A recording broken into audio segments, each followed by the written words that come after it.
of time dreaming, right? Some of you may think nothing of your dreams, but hear me out. Science says that your dreams are directly connected to your subconscious, right?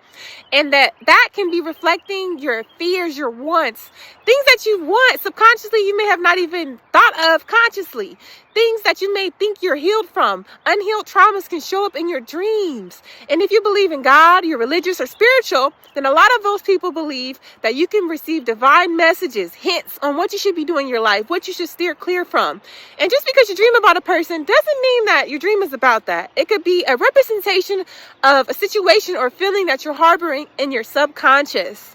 I think it's super important that you write down your dreams, especially if you're having a reoccurring one, right? Now, again, I'm not saying that it's exactly what it's about when you dream about it. It could mean something deeper, right? It could be something totally abstract. But just writing it down can bring you some sort of clarity. It might come to you later. On a more positive note, your dreams can really open your eyes to what your heart truly desires, right? The path that you feel like you really should be on. And it can really make you think. But if you don't consider it, you don't write it down, you're going to forget it. So when I was in 10th grade, I used to always have this dream about being in a car accident. And I would always have the dream that my back was hurting in the car accident. And I had it so much to the point where I brought it up to my mom. And my mom said, well, when you were a kid, you were in a car accident. So maybe that's why you dream about it. So for years, I thought that's why I was having that dream. And then when I turned 22, I believe I was 22 when it happened. I had a car accident, and that car accident changed the direction of my life. You guys ever had something happen to you like that? It's so heavy that it really changed you mentally, physically. It made you basically have a wake-up call, what some would consider a spiritual awakening. So don't ignore those major dreams that you keep having, And guess what? I don't have that dream anymore. Ever since being in that car accident when I was adult, I don't have that dream anymore. So we've all had those deja vu moments, right? So I think that's right. It's really important. If you have a dream that you feel like it could happen, possibly, you see it coming, write it down.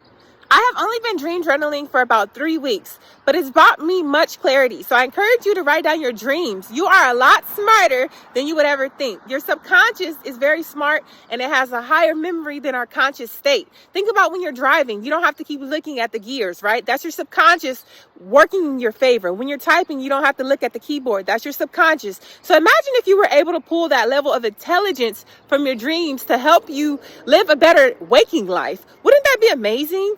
And remember how you feel in your dreams. When you write down your dream, what happened, if you feel like it was significant, write down how did you feel. Were you afraid? Were you happy? Were you inspired? Were you blah? What was it? And ask yourself a question, because sometimes it may come to you later when you think about it. And don't Google what your dreams mean. Find your own significant reasoning, because each dream may mean something different for a different person.